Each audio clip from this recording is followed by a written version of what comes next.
Hello everybody, I'm Gamester522 and welcome back to more Pokemon Violet. In the last video, we attempted the fighting Team Star Camp and I got absolutely washed. And so now I'm figuring out what to do next. You know, if there's one thing that's been on my mind, is the fact that we have new classes that we can take. I'm curious what that means, so I guess we can go back to the academy and have a look. Alright, let's see here. Good morning, Master Keith. What class would you like to take? Damn. Let's try biology.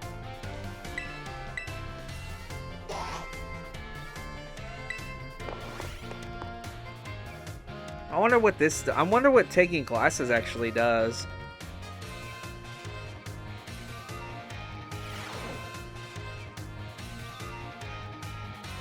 Hello, my name's Jock, and I'll be your Pokemon biology teacher.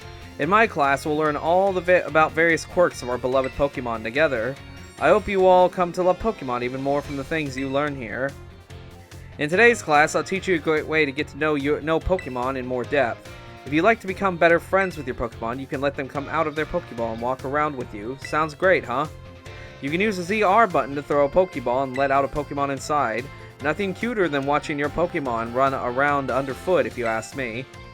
Once you let your Pokemon out, try speaking to them. They'll sure to respond in some way. It's a great way to get to know them better. However, letting your Pokemon out of its ball isn't such a great idea in some locations. Can somebody tell me where you shouldn't have your Pokemon walk along? Let's see. Inside buildings. That's right. Great job, Keith. I see you did your homework. The correct answer is that we should not walk with our Pokemon indoors. How about that? Some Pokemon might damage walls, desks, and other things walking around inside buildings, so it's not allowed regardless of species. Therefore, please only let your Pokemon out of their Pokeballs while outdoors. I think I see them in about the classroom from time to time, but still. Anyway, you should become even closer friends. Keep in mind you can only walk together with your lead Pokemon. Okay. Start a wild battle.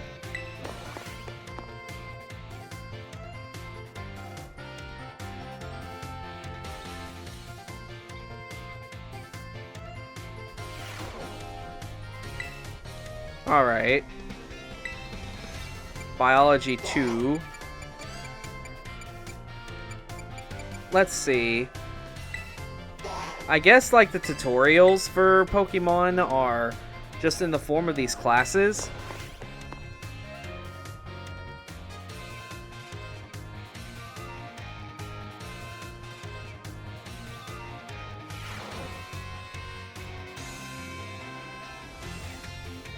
Alright. Let's see how cute you are. I recommend picnics where you want to spend some quality time. If you want to learn more about making foods, Mr. Sagaro's class is the best place to go. Now sometimes while you're enjoying a picnic with your Pokemon, you may find something very, very important in the basket next to your table.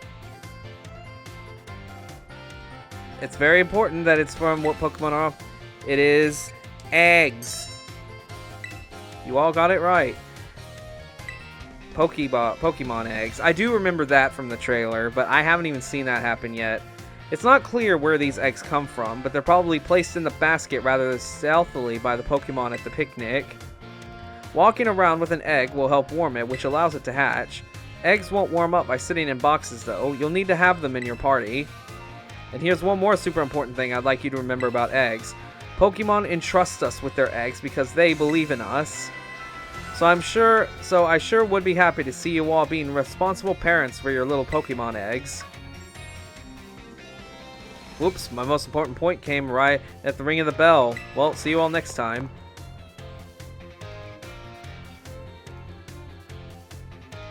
It's funny how the times I've gone picnicking, I haven't seen a Poke Egg yet.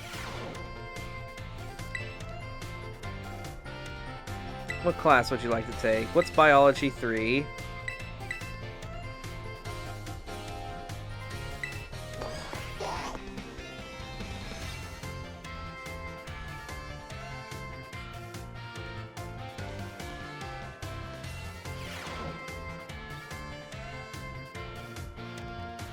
Hello, hello! I hope everyone's ready to learn some new things today. Teaching us about eggs. Everyone using their Pokédex registers Pokemon born from eggs as well as those encountered via other methods. I'm the one who developed the Pokédex app. It was way before I started teaching here at the Academy though. Back then I was a researcher. In fact, Director Clavel wasn't working on education at the time either. He was researching alongside me at the same facility. We got to research Pokemon together day in and day out. Those sure were fun times. I got yelled at all the time though. Wait a second, how did I get on this? Pretty sure I was talking about the Pokédex. Anyway, like to teach you about catching Pokemon. As you all know, the great way to catch Pokemon more easily is to first lower its HP. But there's another way for up your chances. Care to guess what it is? Inflict a status condition. Very good. The correct technique for making Pokemon easier to catch is to inflict them with a status condition. Sleep is especially effective status condition. It makes Pokemon drastically easier to catch. If you have a Pokemon that uses moves that puts opponents to sleep, like Sleep Powder or Hypnosis, filling your Pokédex will be a cinch. There are other ways to improve your catch rate as well, like using Pokeballs specifically designed to be effective against certain Pokemon. Eating foods that give you catching power works too, or sneaking up on Pokemon from behind to catch them by surprise when you start a battle. If you are having trouble, you may want to make the rounds to the gyms to get gym badges. Earning gym badges will make it easier to catch Pokemon of higher and higher levels. Please do come by and show me your Pokédexes once they start to fill up. Another day, another enjoyable class. Oh yeah, don't forget, our next class will be a test.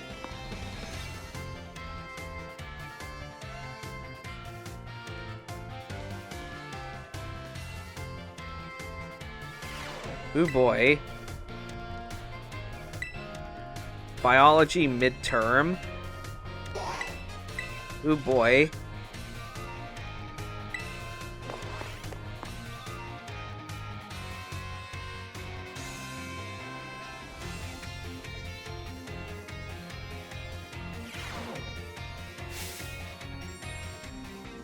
Today's our midterm exam. It sure feels good to fill in all those empty spaces on answer sheets, doesn't it? Take your time and contemplate each question carefully. Let a Pokemon out of its ball. Let's see.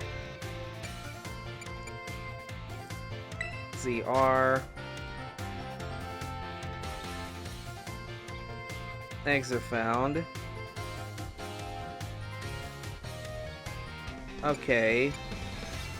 During picnics, in your basket. Which of the following is an effective way to... Walking around.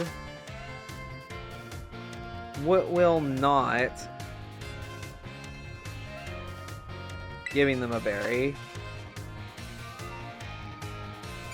Of higher levels. Gym badges.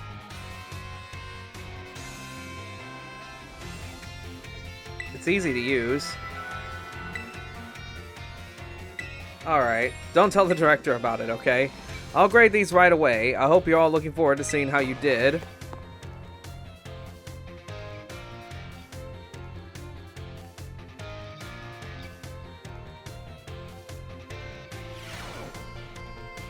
It feels great to get a test out of the way, doesn't it? Let's take a look at your results. You must get 3 questions correct to pass the midterm exams, 4 questions correct to pass the final exams. Let's see how you did on your biology test. You answered 5 out of 5 questions correctly. That's a passing score. Congratulations. 5 EXP candies. Okay.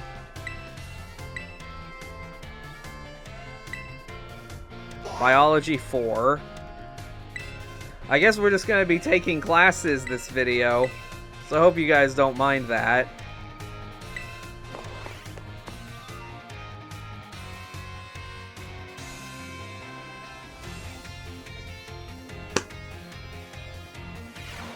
Alright.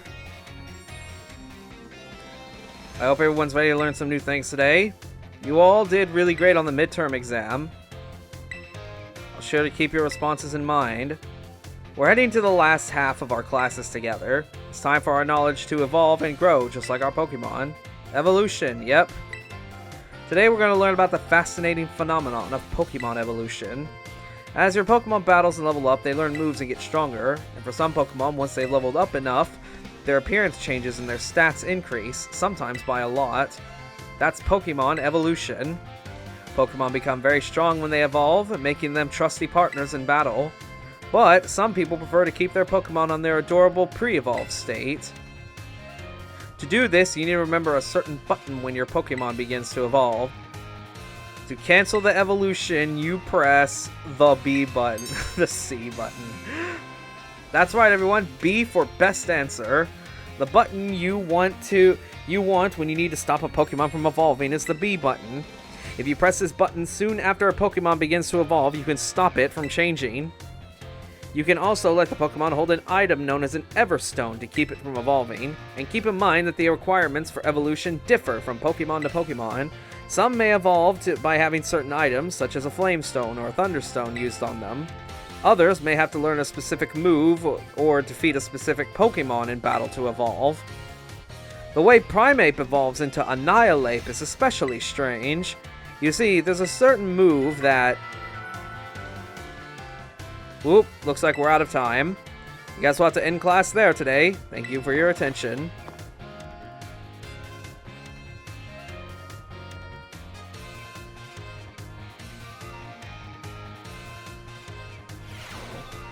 Alright. Biology 5.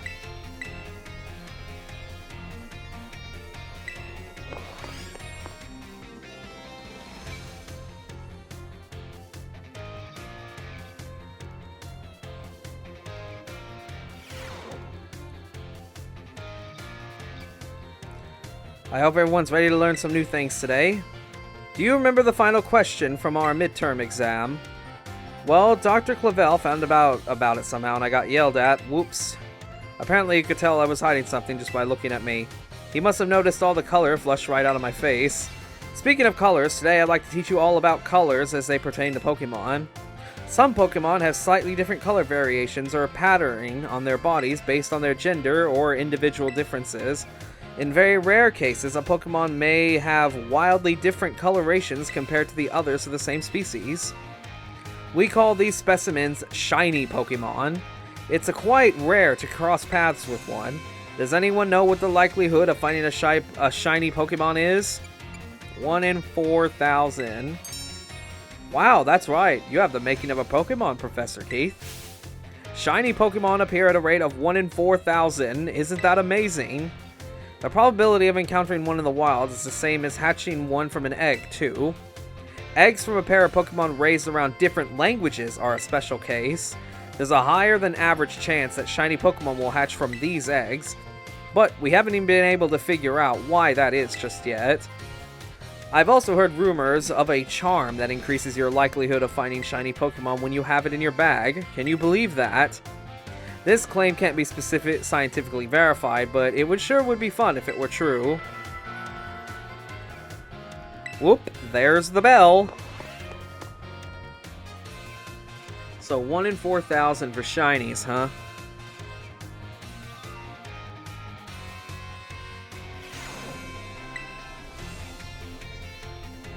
Alright, Biology 6.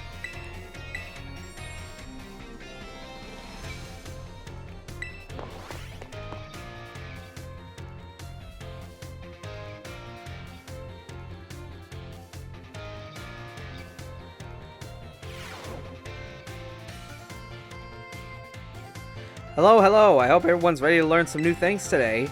Next time we meet, we'll have our final exam. That means today is our last actual class.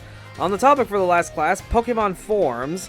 You can just think of forms as shapes or appearances that Pokemon have.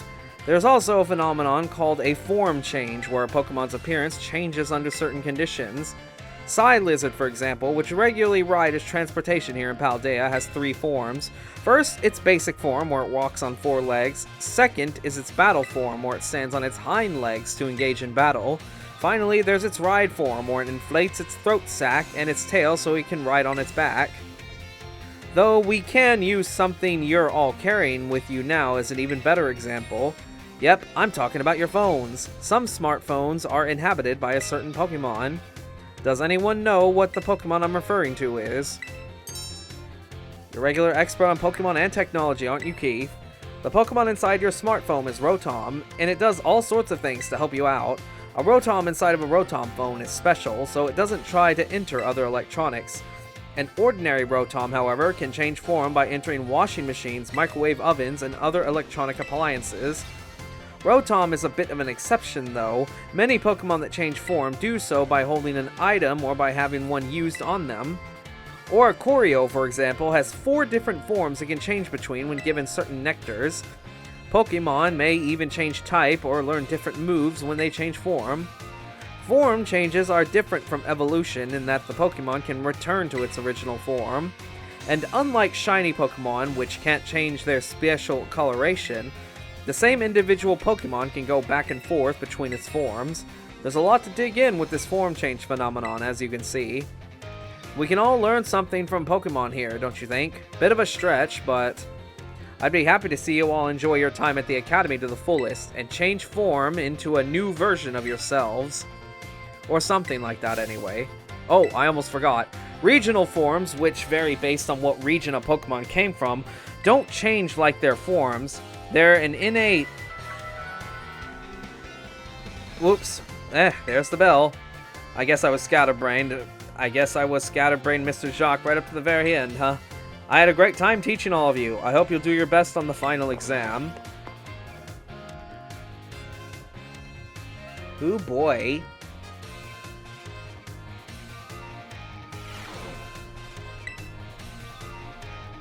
Hey, why do you have a Gengar now? The biology final. Actually, what we should do, we should probably say... No, let's just do it. Just gonna save all the finals for, like, do them all bam, bam, bam, bam.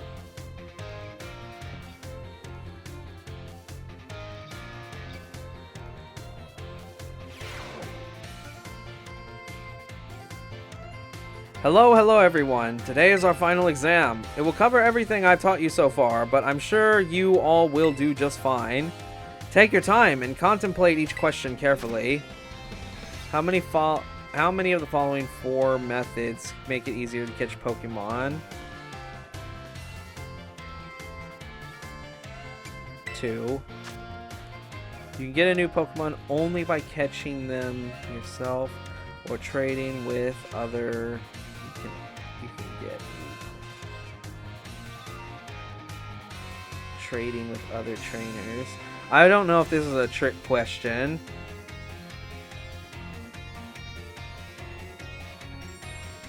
No, because they can be given to you. If a Pokemon is holding an Everstone, will using an item such as an Evolution Firestone cause it to evolve? No, it won't. 1 into a shiny, 1 in 4,000. Pokemon has 3 forms. False. What is your teacher? Thank you for being our teacher. I snuck a little bonus question in there right at the end again. Shh, our little secret. Don't tell the director. I'll grade these right away, so I hope you all look forward to seeing how you did.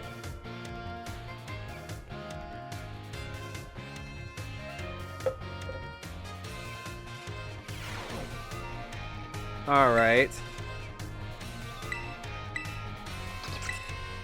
Did on your biology. You answer 5 out of 5.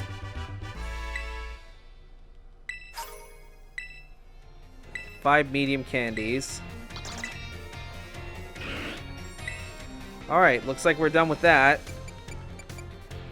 Ooh boy. Alright, let's go ahead and do some maths. With Miss Time. Alright.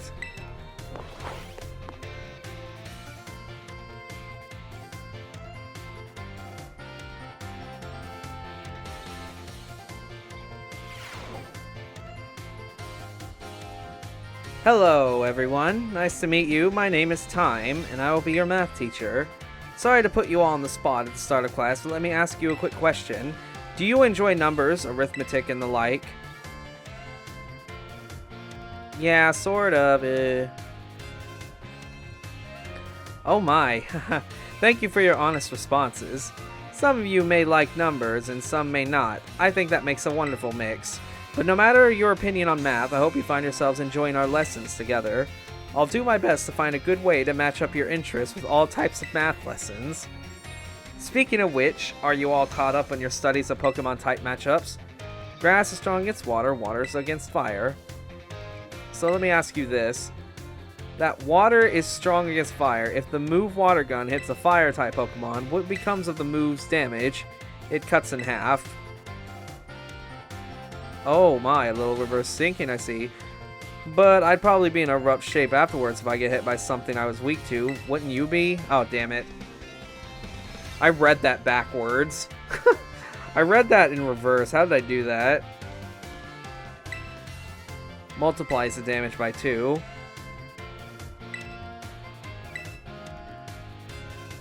Miss Dangerous Battle Studies territory, of course. Best to use a lively topic as an example. You can make math fun. Look forward to seeing you all in class. Damn, how did I read that wrong? I swear, word questions are the worst.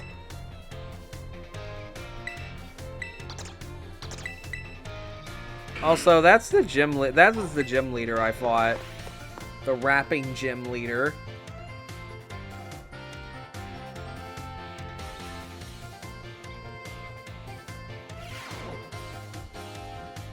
Let's have a fun class today. Do you all enjoy something? So, okay, buying tasty bread or choosing new clothes or even just window shopping is so much fun. I'd like to use shopping, one of my own favorite hobbies, mind you, to teach you all about math. I'm sure everyone here has visited a Pokemart at least once. They sell all sorts of Pokemon items. Pokeballs are one of the many useful items you can find there. They cost 200 each.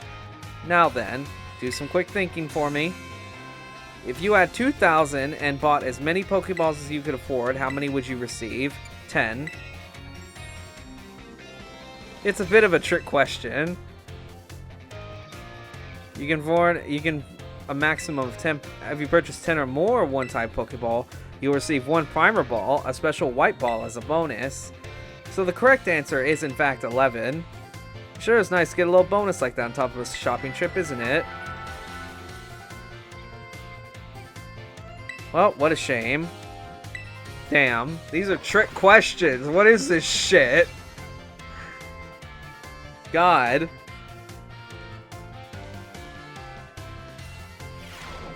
Maybe I should have taken my studies more seriously.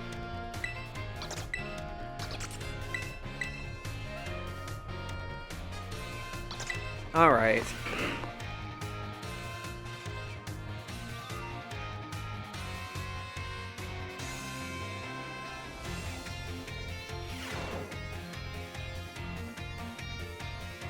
Let's have fun in class today. Horoscopes and the like. I think it feels great to read your horoscope and see it says good luck is coming your way. So I'd like to teach you all math while focusing on the topic of luck. Perhaps you've seen the following phase pop up during a Pokemon battles before. A critical hit. When a Pokemon attack lands as a critical, the damage it deals is increased by half. In other words, it does 1.5 times as much damage as it normally would. Oh, it's not 2 times anymore? Wow. It is truly luck that determines whether your Pokemon lands a critical hit or has one landed on it. It can cause a great upset in battle. What is the percentage chance of landing a critical hit? I'd say it's a 4%. That's correct. The chance of landing a critical hit is said to be 1 in 24, which figures roughly 4.17. The odds are more favorable for certain moves, though. Why moves such as Stone Edge and Shadow Claw have about a 12% chance. You can use moves called Focus Energies, or items known as Dire Hit. Both raise the critical ratio by 2 stages. That's a 50% chance to land a critical hit. It feels great to land a critical hit, but perhaps not so great to be struck by one. There's a surprising amount of mathematical probability hidden in Pokemon battles, you know. If you're able to do the calculations, that'll swing luck in your favor. It may open the door for more strategic choices for you in battle. I suppose next class will be our fun midterm. Ooh boy. Time to do the math midterm.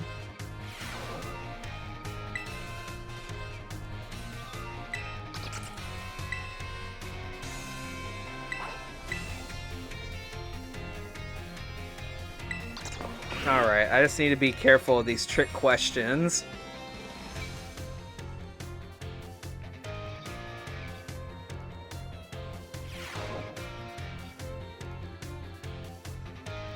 Alright, everyone, it's time to begin our midterm. Serve you well as you answer. Alright, double. How much damage does Razor Leaf do when it hits a fire-type Pokemon? Half.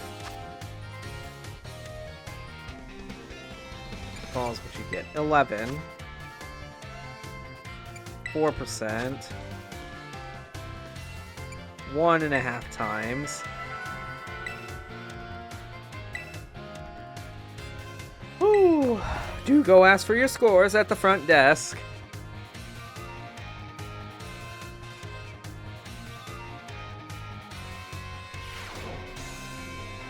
Oh boy.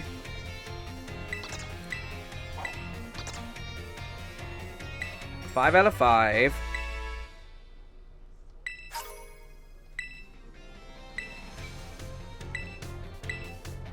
All right. Math 4.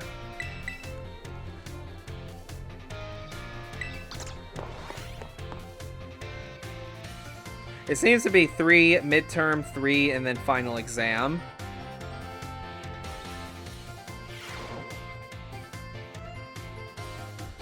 Well done on the midterm exam. Some of you earned perfect scores, others seem to have a bit of trouble, but I can tell that you all tried your best. I'm quite pleased to say that every last one of you passed. I can only assume that this means you have all come to love numbers. Stay sharp and try your best for the rest of my classes too.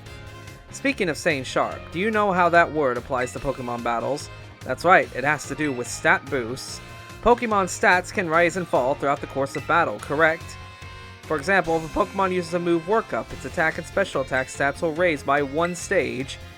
As you may know, each time a Pokemon's attack or special attack raises 1 stage, moves affected by that stat will deal 50% more damage. If the same Pokemon, our previous example, were to use Workup again, both its attack and special attack will have risen by 2 stages. This results in a 100% increase to damage dealt, making it move twice as strong. Swords Dance, on the other hand, boosts attack by 2 stages at once, allowing the Pokemon to deal double damage just after a single use. Using Swords Dance twice would boost the Pokemon's attack stat by 4 stages. How much more damage would it do? Let's see. If it does it again, it would be triple. You answered this difficult question with ease, Keith. See, the way I look at Pokemon stages, you basically, neutral is like 2 over 2. If you go up stages from neutral, then you increase the numerator by 1 for each stage. If you're going down from the neutral, you increase the denominator by 1 for each stage. Each stage of that Pokemon's attack special attack increased by 50%. 4 stages, 4 times 50%, or 200% increase. The base damage of a move is 100%, so adding 200% to that gives us 300%. In other words, the next move the Pokemon uses will deal triple damage. Type matchups, critical hit damage, and other factors will all play in these calculations as well, so even a small boost may be taken seriously. By the way, if a stat simply rose, that means it has gone up by 1 stage. If it rose sharply, it's 2 stages. Rose drastically, 3 stages. Just so you know, the X attack and X special items can only be used in battle, can be used to sharply boost those respective stats. Ooh boy. It's a little difficult for you to stay sharp.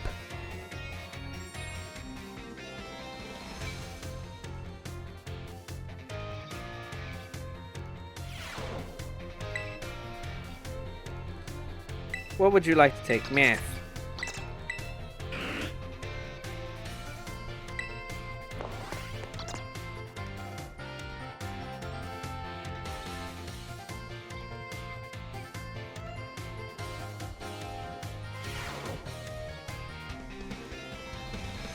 Let's have fun with class today. Did you make sure to review the last class in order to stay sharp?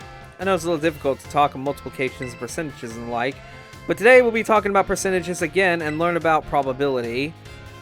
We're going to have another difficult class, but did you know that all of you already deal with probability on a regular basis? Pokemon moves generally have a property called accuracy, which determines the probability that they will hit. The accuracy of tackle is 100 or 100%. If you were to use tackle 100 times, you could expect it to hit all 100 times. The move Hypnosis, which puts opponents to sleep, has an accuracy of 60 or 60%. That means you can expect it to hit 60 times in 100 uses. To put it another way, 100 uses you could expect to miss 40 times. Many of the truly powerful moves often tend to have lower accuracy, so when you're deciding whether to go slow and steady or use moves that sure to hit or hard and fast with stronger but less accurate moves, you're already studying probability. Let me see here, perhaps Surf and Hydro Pump will be good examples for this discussion. Surf has a power of 90 and an accuracy of 100, meaning you can expect it to hit every time. Hydro Pump's accuracy is only 80, but when it hits, its power is 110. So between Surf and Hydro Pump, which move would you want to use yourselves? Well, it depends on this. It depends on the situation. I say you're always considering various possibilities. I made it sound like there was a correct answer here, but there's not. You're free to use any moves you wish. Factors like PP or number of targets hit may make some moves more suitable to certain conditions. However, trading accuracy for power or vice versa is purely a matter of preference. This Surf versus Hydro Pump debate has been ongoing for quite some time. Personally, I'm more invested in debating the Rock-type moves Rock Slide and Stone Edge. Let me tell you, I can get really worked up about... Oh my, there's the bell. Next class will be the last of our time together. Woo! I always prefer Surf over Hydro Pump because of that accuracy. Math 6.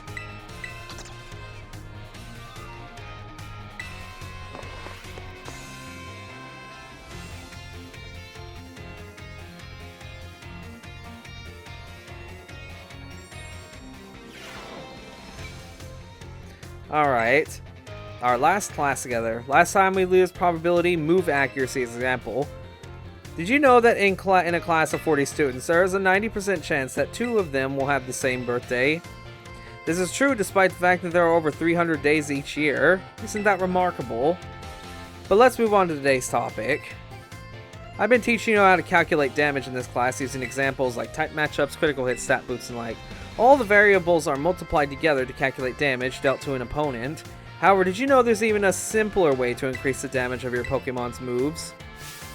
All you have to do is have your Pokemon use a move it shares with a type with. If a Rock-type Pokemon uses a Rock-type move Stone Edge, the move's base power of 100 is multiplied by 1.5 to become 150. Ground and Rock may seem like similar types, but if a Ground-type Pokemon uses Stone Edge, the move's power will remain 100. Super effective moves and critical hits also add multipliers onto this little numerical increase, so it most certainly must not be taken lightly. Let me ask you a question to see if you understand what I'm talking about here. Say if you have a move with a power of 100. If a Pokemon that shares a type with this move uses it and hits an opponent that is weak to that type, what happens to that move's power? It becomes 300. You did that calculation all in your head. Well done, Keith. First, using a move that shares a type with its user multiplies the move's base power of 100 by 1.5, making the power 150. The fact that the opponent is weak to the move's type then doubles that power from 150 to 300. The original power of the move ends up being tripled. Isn't that amazing?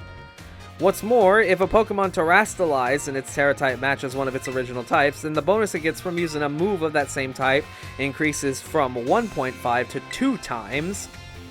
Of course, being able to use a lot of moves with different types is great as well. There's one thing, that's one way you can surprise your opponent. In the end, your own innate characteristics are what really let you shine the most. Bear in mind that this is true for both humans and Pokemon. It sure would make me happy if you could take those words to heart. But I suppose I should really have shared this basic advice right from our first lesson. My apologies. And just like that, class is over. The last one of our time together flew by in a blink of an eye. It was so much fun to be able to teach eager students about numbers. Next class will be our fun final exam. Be sure to review the material well in preparation. Yeah, this is pretty much... This is like, okay, now I'm just feeling more better with it because I know these values. Math final.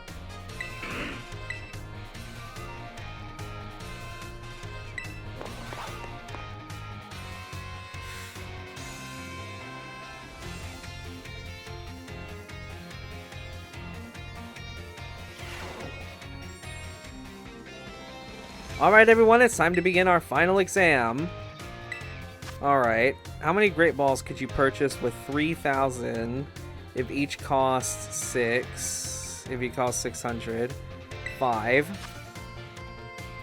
Lands a critical hit on a Grass-type Pokemon. What will that move's power be? Let's see. First, Water, if a Water-type move with a power lands on a Grass-type Pokemon. So 100... So, critical, it would do half, and then a crit would multiply it by 1.5, so it'd be 75. Under normal conditions, what percent chance of Stone Edge have a chance to land a critical hit? It has a chance of critting higher, so it'd be at 12%. If Pokemon use Swords Dance twice to boost its attack 4 stages, how much damage would the physical moves then do? It would be triple. If a Rock-type Pokemon whose Terra-type is Rock terastallizes, what will be the power of its Rock-type moves multiplied by? Uses whose Terra-type is Rock terastallizes. Power its Rock-type is moved by 2 times. Alright then, this test was the culmination of all I taught you. I'm sure you all did just fine. Do ask for your scores at the front desk. It's nice to kind of have these refreshers. Even though it's stuff I all know, it just feels nice.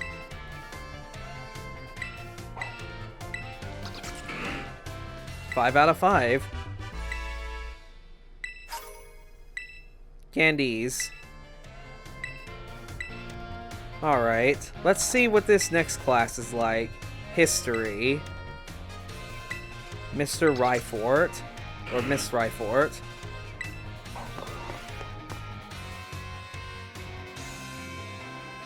Ooh.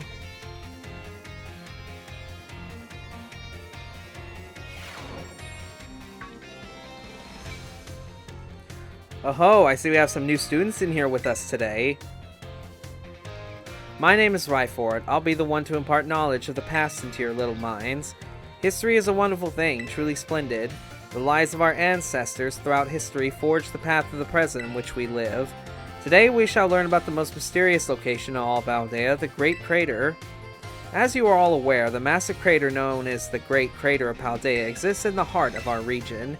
The area inside this crater is called Area 0, and research of its geological strata and material compositions have shown that the crater is in fact over 1 million years old.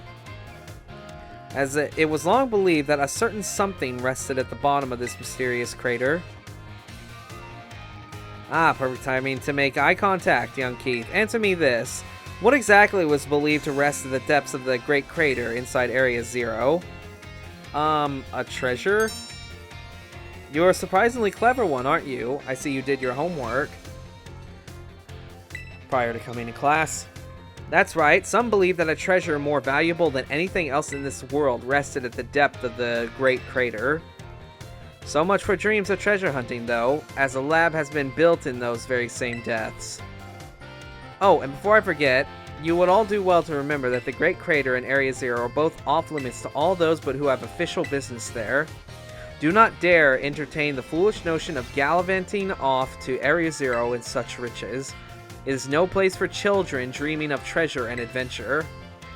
Besides, if it were at all possible to investigate the area, I would surely be the first to do so. Oh, it's that time already. Must have gotten swept and filling your minds. This ends today's lesson. I will unravel more history's enigmas together next time.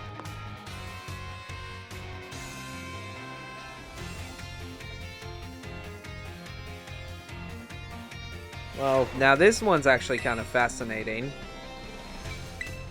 History 2.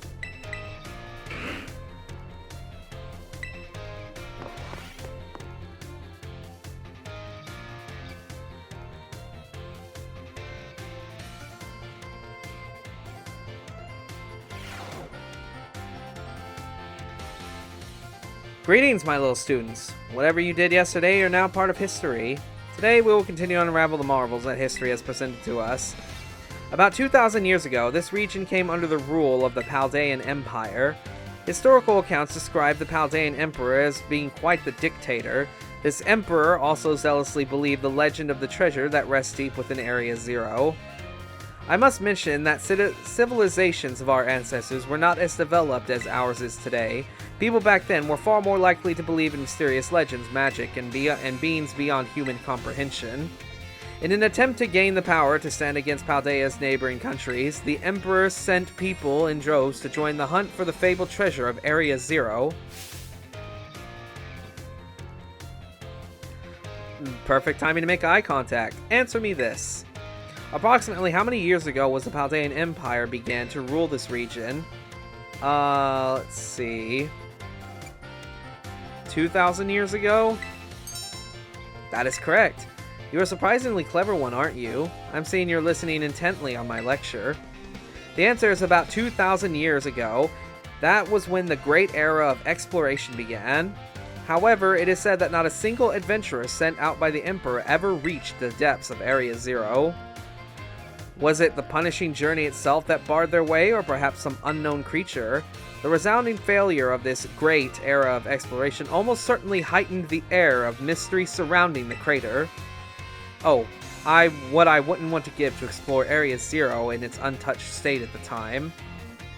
I suppose I can only hope for a swift invention of a time machine. Oh, filling your minds with knowledge. This ends today's lesson. We will unravel more of history's enigmas together next time. Blah. Damn, I'm starting to feel it in my voice now.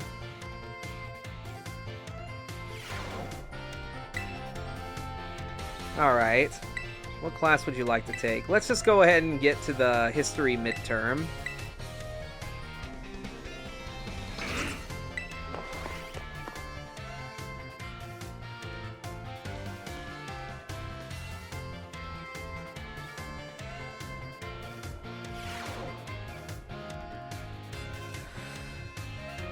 Alright, greetings my little students. Whatever you did yesterday, you're now part of history.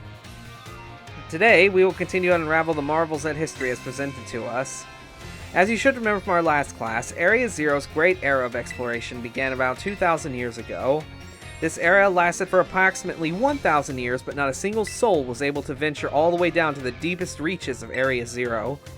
Having poured much of its human and financial resources into the exploration of Area Zero for so long, the Chaldean Empire fell into decline. 200 years later, or 800 years ago, the Empire and its surrounding nations united into one entity. This was the formation of Paldea as we know it today.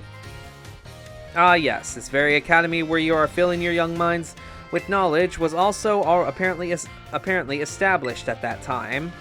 In fact, this school's building, though certainly having undergone repairs through the years, is just as it was when it was built so long ago. This very structure is a piece of history. Things of old are truly splendid. I would certainly prefer it not to have a Pokeball portion though, a relatively new addition. Perfect timing for eye contact. Let's see if you've been listening. Approximately how many years ago did this academy of ours establish? 800. Correct. I can see the look of concentration in your face was indeed just that. I hate nothing more than when a student only pretends to listen. This academy was constructed exactly 805 years ago, to be precise. In other words, your academy here is 805 years old. At the time, it offered state-of-the-art facilities and uniquely innovative curriculum. As such, people used to say, those seeking knowledge need look no further than the grapes of Paldea. That's right, they were referring to Uva Academy. It is said that this profound of sorts was even used outside of the Paldea region. Oh, it's that time already. I must have gotten swept up in filling your minds with knowledge. This ends today's lesson. Our next class will be our midterm exam. Bring the wonders of history to the forefront of your minds in preparation. Ooh boy.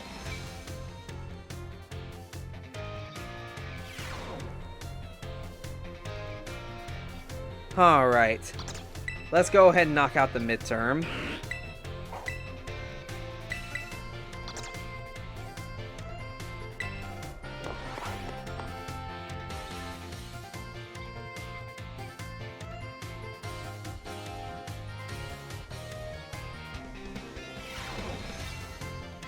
Alright, time for the midterm. Summon your historical knowledge from the dark recesses of your mind and answer the questions. Okay, the Great Crater of Paldea.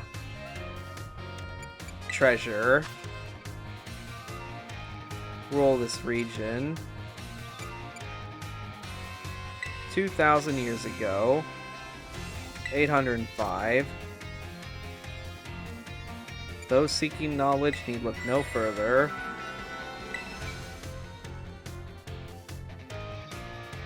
Alright. You may ask for your scores at the front desk.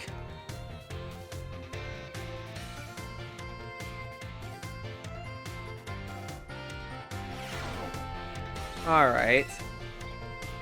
3 questions to get correct. 5 out of 5 correctly. Cool. Alright. We're definitely going to be doing more classes in the next video. Hopefully I can knock all of these out. But, I hope you guys enjoyed this nonetheless. I know we're cramming right now, but we are at a school. But if you did like it, go ahead and leave a like, leave a comment, tell me what you thought. And if you're new and you want to keep up with this journey, be sure to hit the subscribe button, ring the bell to get notified whenever I upload, join the Fox Army, and I will see you guys on the next video. Till then, see you then.